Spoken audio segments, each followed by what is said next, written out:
Welcome to the Animal Training Academy podcast show.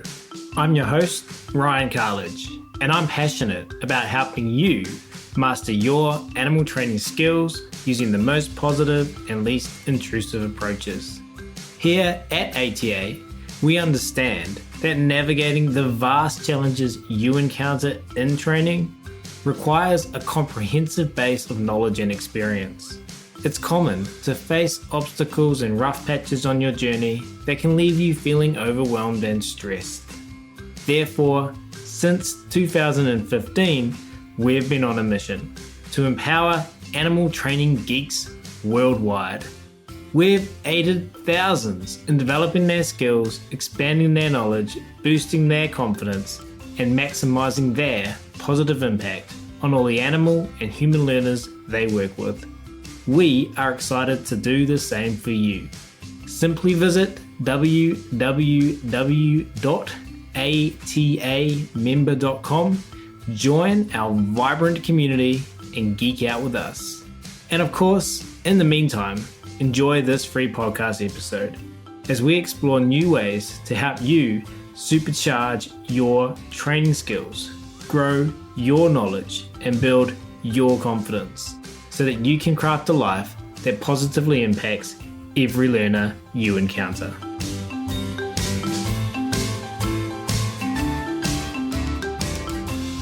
I will start today's episode where I'm excited to talk to Simone Mueller. Simone is a certified dog trainer and dog behavior consultant from Germany. She specializes in force-free anti-predation training and is the author of the books of the Predation Substitute Training series. Simone is proud to be an associate trainer at the Scotland-based Lothlorien Dog Training Club and a member of the Initiative of Force-Free Dog Training, the Pet Professional Guild, and the Pet Dog Trainers of Europe. So without further ado, it's my very great pleasure to welcome Simone to the show today, who's patiently waiting by on the other side of the world. Simone, thank you so much for taking the time to come and hang out with us at Animal Training Academy. Hi, Ryan. Thank you very much for the invitation. I can't wait to learn more about what you do and learn about your story. I've seen you pop up, Simone, here, there, and everywhere on the interwebs. So it's great to bring you into the ATA fold. But let's get started and dive straight in, Simone. I love hearing about people's journeys and how they got started and how they got to where they are today. So I was hoping you could take us back to where you first started to learn about training, about behavior, about dogs, and share some stories with us. Right. I think it's quite a common story, and I guess you might have heard it before. It all started with my first dog. It was oh my gosh, it was so long ago, 2002, when I had my first own dog. Before that, we had a family dog, but she was the first dog that I was responsible for training and all the stuff that you need to do when you are a dog mom, basically. And so right from the start, I was pretty sure that I wanted to do some training with her and also some dog sports. I did agility with her, which was quite new and hot at that time, at least in Germany. And but when her name was Malinka, when she was about 2 years old, 18-month-old, she developed a crazy prey drive. And I had no idea how to deal with that. So this was the very first moment when I came into contact with, prey drive and how to deal with it. By then, there were no structured training protocols out there available. Nobody really knew how to deal with it, especially in a positive or force-free way. So this was quite a journey and a challenge. And so did you just go straight into positive reinforcement training? Did you know about that before you got your dog, or how did you first come into contact with that kind of training? Were you lucky enough I to have missed the Yeah, bad stuff? I was quite lucky that in my area I had a person who was really proficient at clicker training. And I contacted him and we talked a lot. And he showed me a lot about what you can basically do with clicker training. But it was all about trick training at that time. And I enjoyed trick training really a lot with my dog. She knew so many tricks. So this was the first time when I learned about positive reinforcement training. Yeah, but I had no idea how to transfer this into more behavior problems. At that time, I didn't even know that it was called behavior modification, all that stuff I didn't know. So I just knew that everything was fine when we were in the living room practicing our tricks. We had a lot of fun. Everything was fine when we did agility or when we were in our obedience classes. But when I took Malinka for a walk, which I live very rural, so we have a lot of woodland, a lot of fields. Oh, I always came across wildlife, deer, rabbits, and she was out of control. So the first approach was with a drag line, with yeah, by that time it was only known from hunting training, so from gun dog training. So I used a long line from hunting supplies, and I had no real idea what to do with this drag line. So, can you explain for those listening, uh, in terms of gun dog training, and tell me if I've Mm. got the incorrect place from where you got that piece of equipment. But what is a drag line traditionally used for? And I'm getting the sense that you kind of just attach it to your dog, and you were thinking, now what? Yeah, exactly. So the German gun dog training is very different from English gun dog training. So we basically do not even call it gun dog training, but I don't know an English word for it, where you train your hunting dogs to be out with you as a hunter in the field. And these field leashes are mainly used for tracking. So when you have a deer, for example, that was wounded by a shot, but it's not dead yet, and then you put a longer drag line onto your dog that is supposed to follow and track down this wounded animal. So this is where it came from. Yeah. And so what happened next? How did you figure out what your next approximation Yeah. was going to be? So this was quite a trial and error thing. So I went to a couple of trainers in the area. I got a lot of tips from the internet. Um, I tried some, yeah, some things, but there was no. I always had the feeling that some things were quite useful that I was told by other or by dog trainers or by dog clubs. But it was not the real breakthrough because I thought like the pieces did not really fit together. So I got this tip here and that tip there, and some of them were really nonsense, but I didn't know that at the time. Some were really useful, but there was no structured plan. And the first time that I came across a structured plan was a couple of years later when I stumbled across the first book on force-free predation training that came out in Germany after the ban of the e-collars. And this was like a light bulb moment. I remember I read it on holidays, and I didn't have my dog with me on holidays, and I couldn't wait to come home to put this all into practice and to give it a try with my dog. And so this was the first breakthrough in our training. Well, and then from there, it went pretty quickly because after the e-collar ban in Germany, there were quite some trainers specializing in this field because now we had to come up with some other ideas. And then I went on workshops, some seminars, and then eventually I decided to become a dog trainer myself. And so what's the timeline of this? When was this? The timeline, well, Malinka was born in 2002, so she had her peak performance around 2004, 5, 6. This was the time when I struggled most with her predatory behavior. And then the professional. So I started to become a professional dog trainer in 2016. This is when I started my dog trainer education, and in 2018 I started working as a dog trainer.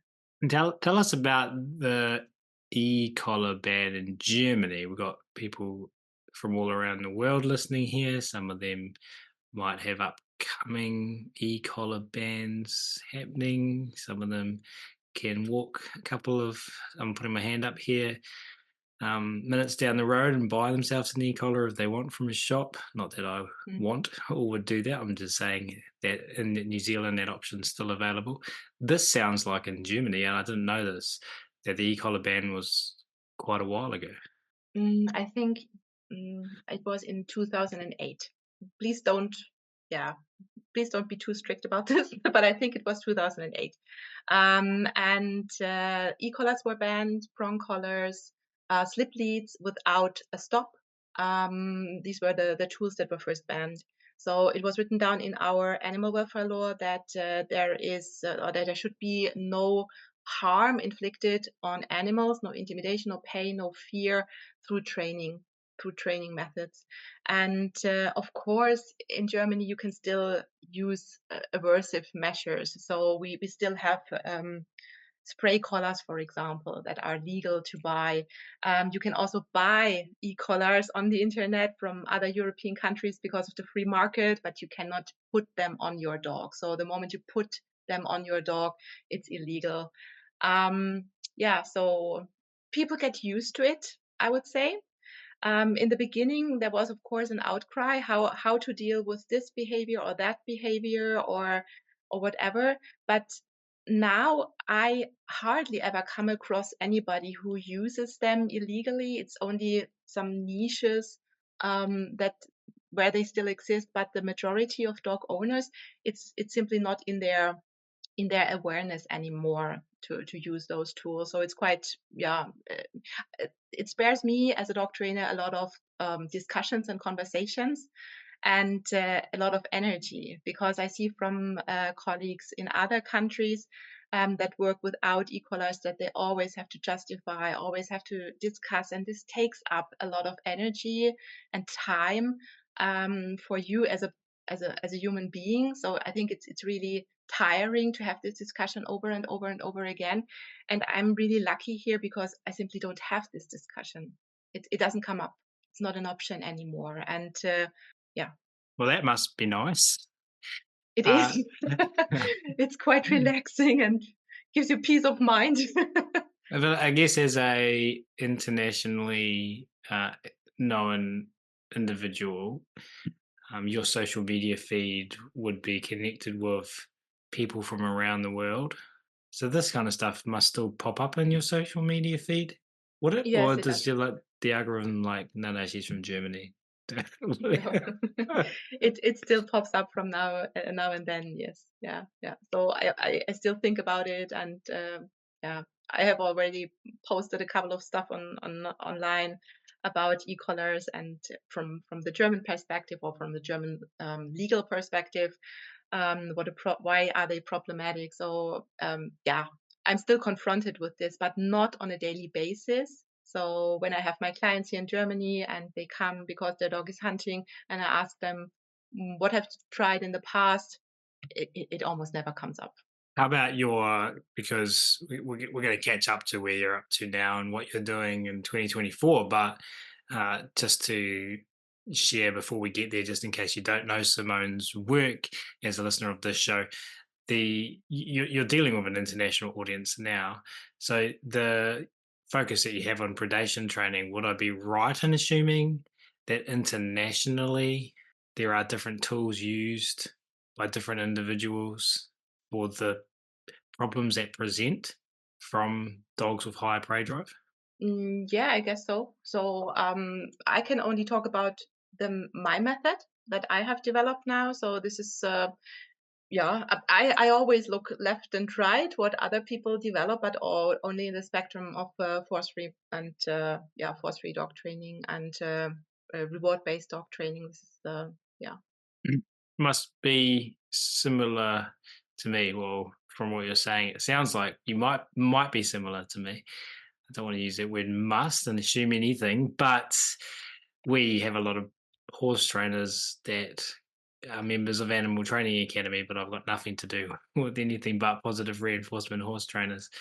So it Mm, sounds kind of like you're the same. Like, obviously, these things are going on out there, but they're not. You're not attracting that with your work, and it sounds like you've got plenty to keep you busy throughout your day. So you're not going out looking for those things as well. I'm curious about Germany. Like I'm trying to think back as I'm talking to you, like how many guests we've had on our show from Germany. I can think of one, and now I feel bad because there's probably more, and I'm forgetting them. And I'm sorry if you're listening and that's you. Please let me know because I don't want to do that again. But I'm sure you can appreciate a lot of our guests, Simone, come from North America, mm. Australia, New Zealand, Canada, England. But can you share with the listeners of the show what the training culture is like in general in Germany? And I mean, I know that you, as I ask this question, can't share what it's like in comparison to being somewhere else because you've only got your one experience. But like when the majority of people speak English, right? Obviously, and so access to information is, I would assume, Yeah. equally accessible. Yeah. So, what does training look like in Germany? Well, we have a lot of dog schools, but we also have a lot of dog clubs. Um, I guess you know that a lot of dog breeds come from Germany, so we have been quite some dog enthusiasts for the last 250 years. And there is a long tradition of dog training in Germany, I guess. So when you think about hunting, when you think about Schutzhund, all this stuff was quite developed here in Germany, at least our lines.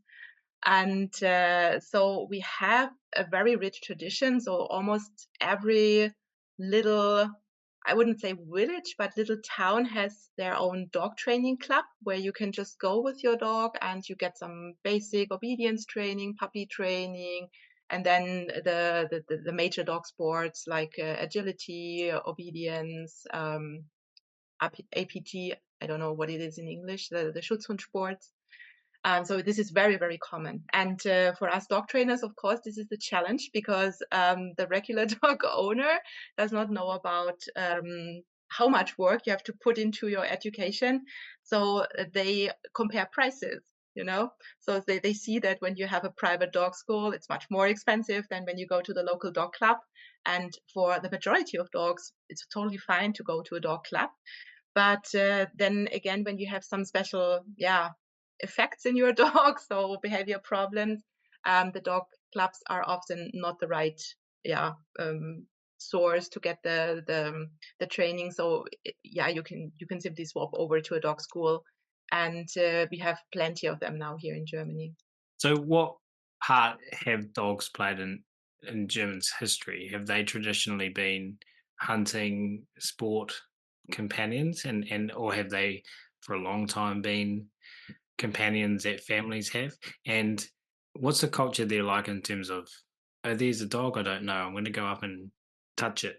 Yeah, so you hardly have that in Germany. It's Oh, so that's weird. amazing. When I was in the UK or in the US, it's even worse. Everybody is like, "Oh, can I pet your dog?"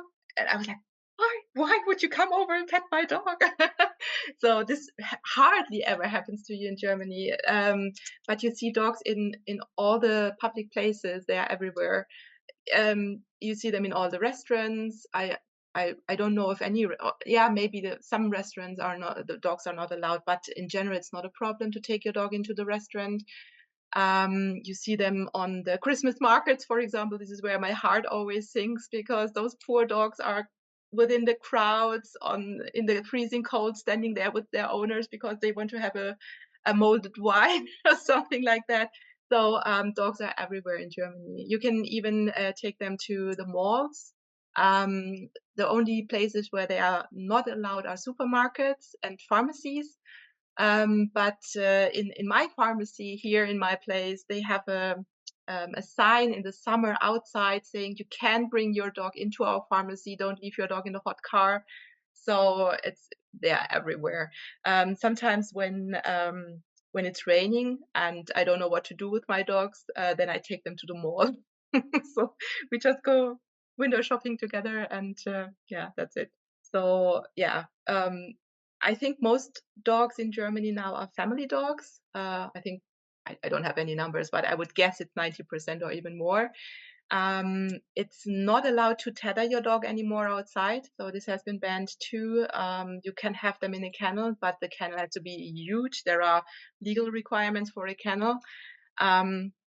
Yeah, this is basically how dogs live in Germany, in the house, not in a in a little, what is it called? The box that you use inside the house. A crate? A crate, exactly. So crating is not very common here. It becomes more and more popular, but it's basically also not allowed. Oh, so interesting. I didn't know any of this about Germany before talking to you. So Yeah. very different to New Zealand, and very different, I can appreciate, to other parts of the world. Hey, I'm probably going to have more questions about Germany because I'm pretty interested in everything you've been sharing. But going back to your journey, there's a pretty big gap between 2008, I think, to 2016. There's Yes. 8 years there. Like, what were you doing What in did you that? do? What were you doing? I was a high school teacher. So I studied to be a high school teacher, and I started teaching in 2009. And so, how did the transition happen? Like, what made you decide? Yeah. So first of all, it was just only for my own dogs. So I will never ever teach anything, not take money for anything. I only do this for my own dogs. And this changed very quickly. So I decided that I wanted to do something besides teaching. Not that I wasn't busy enough, but I always need something else to keep my mind busy. And I was interested in dog training, did a lot of workshops before that, did a lot of seminars. So I thought I could also start a dog trainer education. And I did this in 2016 when I was still working full time at the school. And the dog trainer course lasted for 2 years. And after that, I took 3 months off from my teaching job, and I went to the UK on a European scholarship. The UK was by then still eligible for European scholarships. That has changed now, unfortunately. So I went to Scotland to Lothlorien Dog Services, to Claire Staines, to do some practical training with her. And this was amazing. So it was a very great time. I had one of my dog that Nanook, who Malinka was not alive then anymore. She had passed away in 2017, I think, or 18, beginning of 18. And in the summer of 2018, I took Nanook, took my car, packed the car, threw Nanook into the car, and then we drove to Scotland. And there I spent 3 months learning from Claire Staines, and yeah, it was just a wonderful time in Scotland. Feel like I have no data on this, but it's just anecdotal based on Ryan's memory, which, as a listener of this podcast, you probably shouldn't trust. But there are a lot of people who make a transition. I mean, not a lot, but if you had to like get the jobs that people were doing before they became dog trainers or animal trainers, maybe they're not working specifically with dogs. Um, I feel like there would be a pretty big part of the pie Hmm. that were teachers. Yeah. That's interesting. I'm curious, as a high school teacher, you said high school teacher, right? hmm Were you using things from dog training in your classrooms? I started doing this, but to be honest, the more it's more the other way around. That today when I teach, I don't so much teach dogs. I more teach the people, and I use a lot of methodology from teaching when I do workshops or when I do online classes or also one-to-one training. So this helps me a lot. I have a a concept in my head how to structure a lesson. What do I need to explain at which point so that it makes sense to the listener or to the reader? And I think I benefit a lot from this 10 years experience. Can you give I don't know if you can, but can you give me an example? Give me an example, and then I ask another question. A practical example now. Phew, one thing that comes into my mind is when I was at a conference, and it was only at this conference that I realized from the first two or three speakers that I was supposed to do something interactive with the audience, and I had prepared a talk basically, and I was like, okay, panic or not. And then I thought about what can I do here in my presentation to make it more interactive. And I thought about a method that I used as a teacher a lot, which goes really quickly, so you don't lose a lot of time, but you still make people think. It's called think, pair, share. It's you give the instruction that everybody thinks for a minute about a question for themselves, then they talk to their neighbor with as a pair, and then they share with everybody. And so you get really quick um, like a highlight from each table where the audience is sitting. Um, yeah, so I thought, okay, I can use this here and here and here, and then I changed my presentation quickly into a more interactive style. So this was just one little example where this came in handy. Interesting. Um, hold these thoughts. Let's jump back to 2000 and tell me if I'm wrong. 2016, Mhm. and you decided to make the switch from teaching to full-time dog training. Oh, no, that not that yet. So I first thought I would only do it for myself. And then I thought, okay, I might do it for one evening per week or something like this. And it only happened after my daughter was born that I decided not going back. Right. Is that because when your daughter was born, you took some time off from work, Exactly. and Yeah, yeah, that gave you some new insights about some new reflections about what you wanted, yeah. and your daughter is now 3 years old. Hmm. Is that right? So talk us through what's happened since then. And Yeah. was that an easy decision, or was that quite? Imagine it's quite stressful. Yeah, so after I started training in 2018, it was quite stressful because I was working full time at the school. And when you're a teacher, of course, you stop in the afternoon, but then in the evening you have to do your preparations and markings and stuff like that. So it's not that you are completely uh, done after you finished school. So this was quite stressful because I first had just two or three clients, then it became more, and so I had to really think about what to do because I just had a little limited, yeah, time left for dog training. Then I thought about reducing some hours, some teaching lessons, doing less teaching and doing more dog training. Um, yeah, but then COVID came and this changed everything. So yeah, basically we had the schools closed for a couple of weeks. We did a lot of online teaching with the students, but I also had a lot of time left, and this is when I started writing my books. So I basically wrote them during COVID, the first two books, and then after COVID, when everything went back to normal, I had my daughter and I dropped out completely. So suddenly everything was very abnormal again. Yeah. Bringing a But it child into your wasn't, life.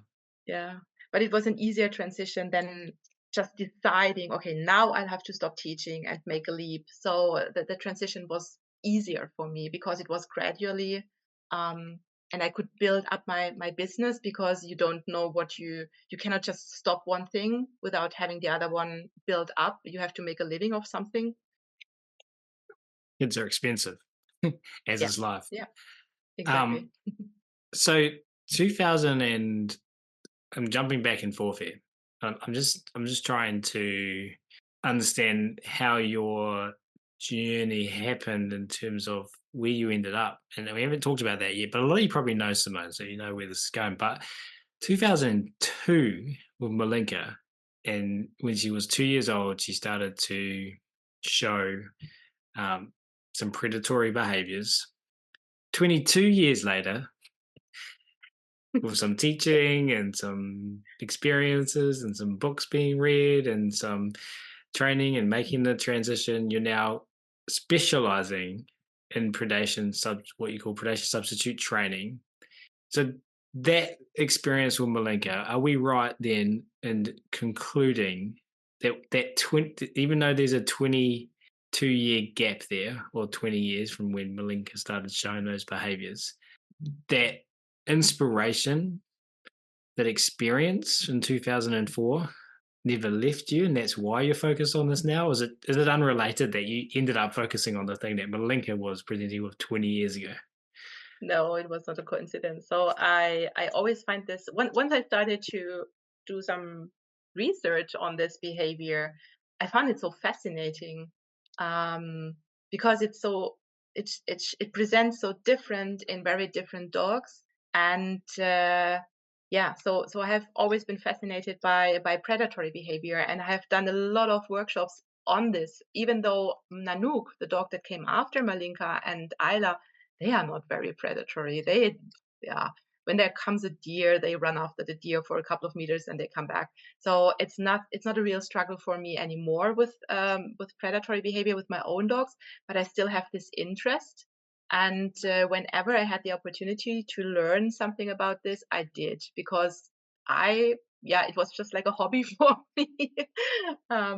Well, this is making a little bit more sense now, I think, because look at, uh, and this is only one person's perception, which is mine. But if I look at 2024, and some, Susan Freeman's going, got to get Simone Mueller on your podcast, Ryan. And I'm seeing you all over my socials, and you at these conferences, and I'm like, Simone is obviously putting out really great information.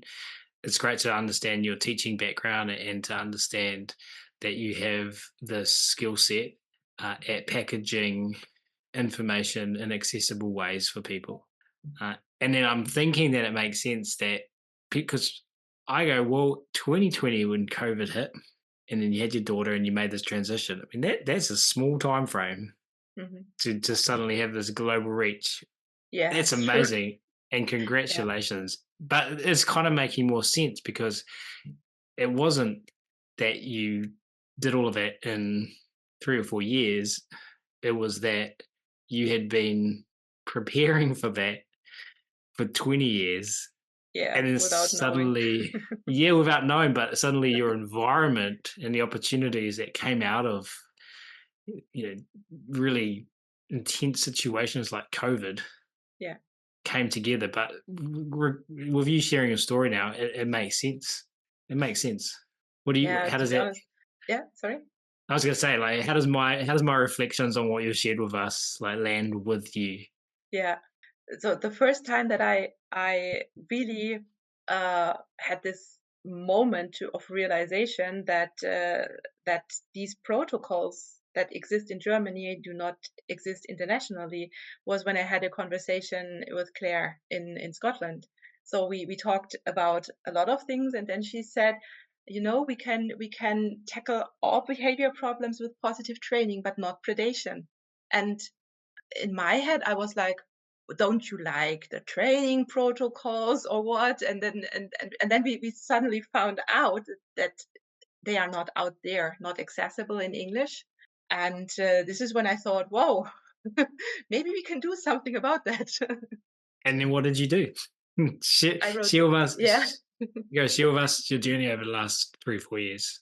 Yeah, so this was when I wrote the first book, Hunting Together, which is it's basically a workshop that I had developed for my German clients before that, and it gives an overview over what is predation, what can you do about it if you don't want to use aversive measures, and what are the specialties that you have to take into consideration, and also the basic games and exercises. And it was the concept for a two-day workshop that I had done in Germany with my clients. So I basically put this structure into the first book that is now Hunting Together. So it was 20 years of preparation with, and I'm using business terminology, and I'm sure there's a better way to frame this, but you saw that there was a gap in the market and a gap in the knowledge or information that was out there. Is that how you were thinking? Like, I'm going to fill that Yeah, space, and that's why I'm writing this book. yeah, exactly. So when you research on how to deal with predatory behavior, then what comes up is a lot about recall training. So if you want to work force free, it's all about recall training. But recall is important, but it's only a kind of safety net when things go wrong.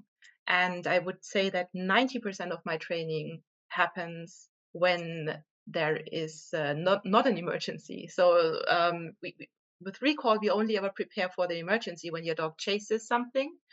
But the real root cause of the problem has to be tackled when there is nothing around, when we are out with our dogs and there is no immediate wildlife, deer, rabbit running in front of us.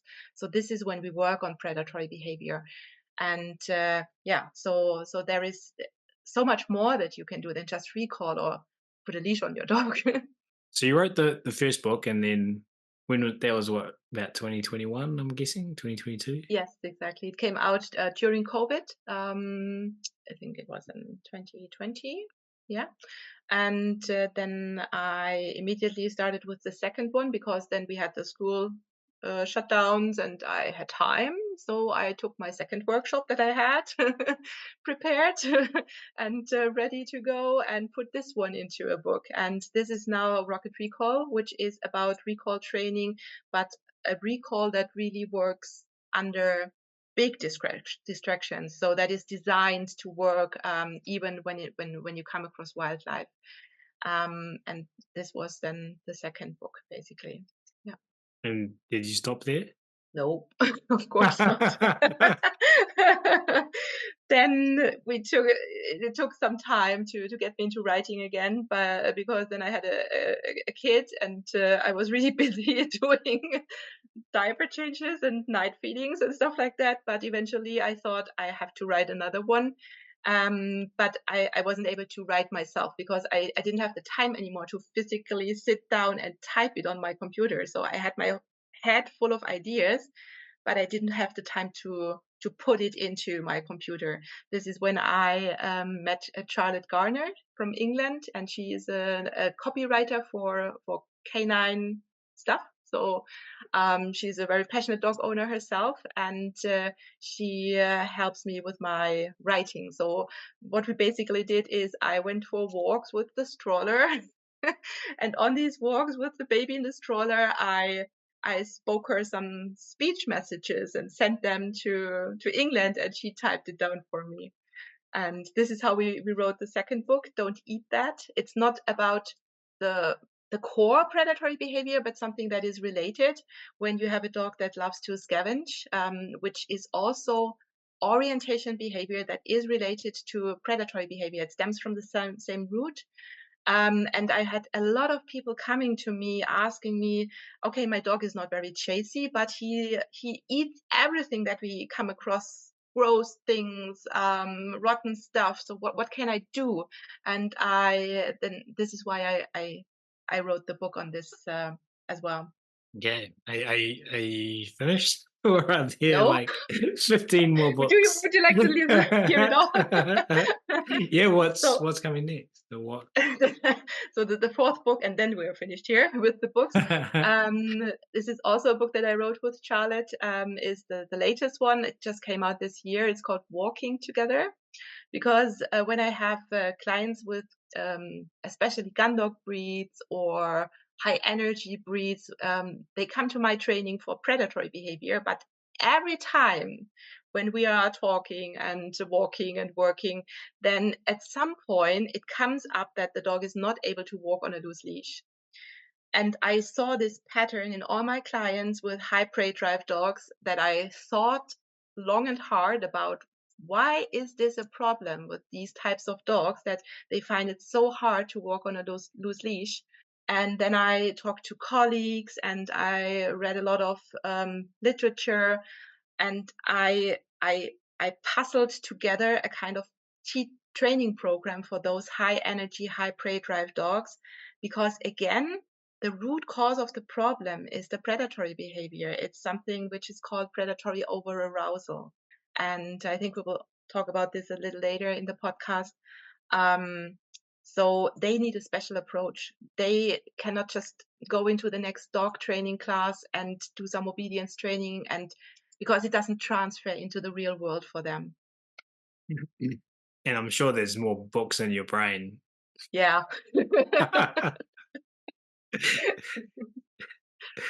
That as you're about to go traveling around Canadian national parks, you'll have ideas in the back of your head. So this has been really enjoyable. I've really enjoyed hearing about your story, and the other thing I'm thinking about it and curious about is how you would describe yourself. Here's how I'm seeing you. Someone who is very you said you always need something to keep your mind busy. You Mm, said in our call we had before we recorded, so this was last week, uh, before we recorded this for the listeners of the show. I always catch up with my guests beforehand. You said you're very structured. You want to get things in a structured way and kind of piece things together. And I get the sense that you're very curious. I'm a dopamine victim, I guess. So like just like the Dopamine. dogs I'm dealing with, I'm always looking for the next dopamine rush, and I get this from learning stuff that I'm interested in, doing courses, doing yeah. So yeah, very curious. That's yeah.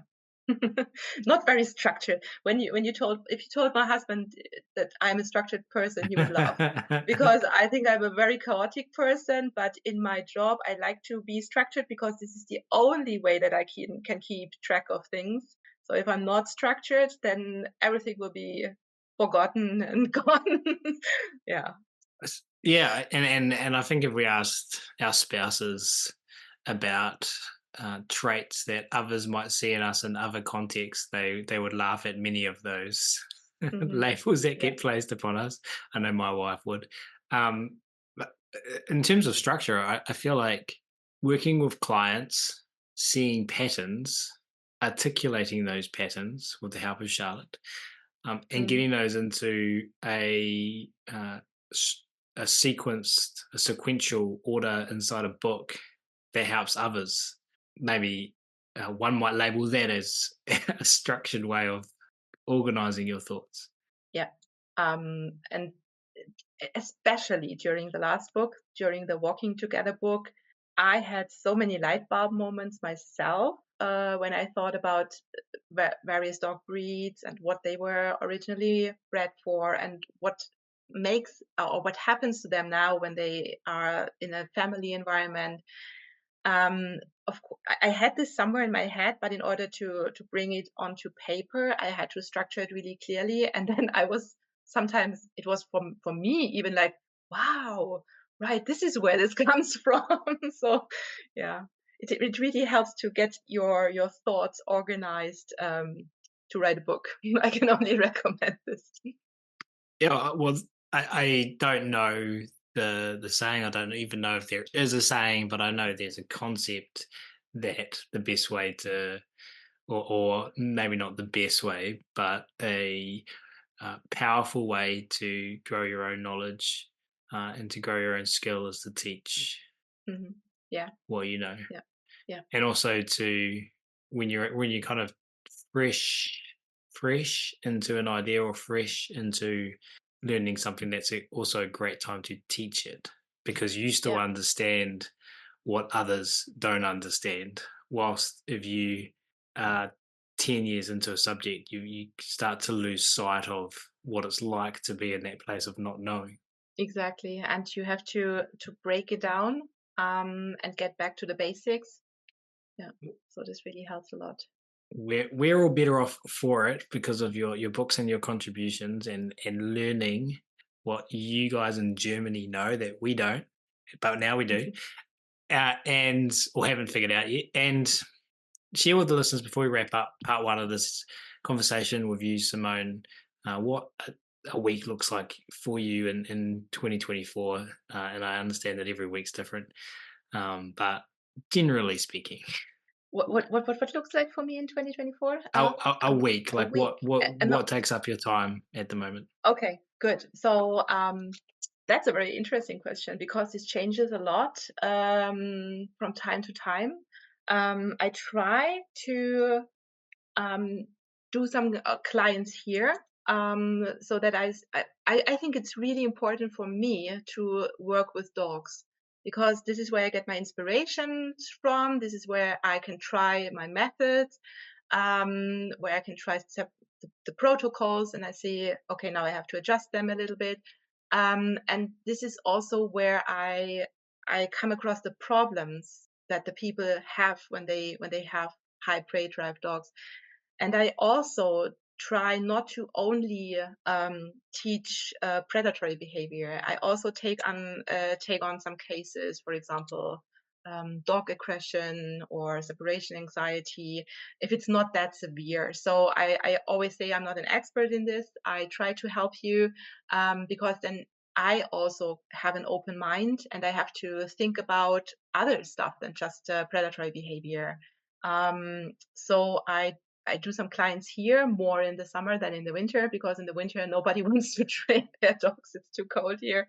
And then I do a lot of work on my computer basically. So preparing courses, preparing workbooks, writing my next book, stuff like that. So I'm always busy. Well, just before we wrap up, can you share for those listening where they can go online, or if they live close to you in Germany, maybe go to get personal help. But for the majority of us, where they can go online to find you, to see you on social media, your website, get in touch, do your courses, read your books. Point us to all of the places you'd like the listeners to visit.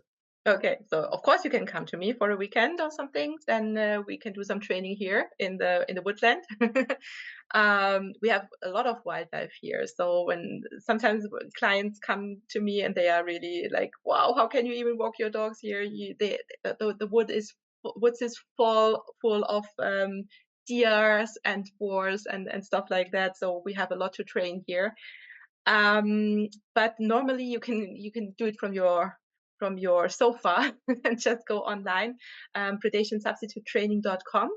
And there you can also find my newsletter. So you can subscribe to a newsletter if you're interested in knowing more.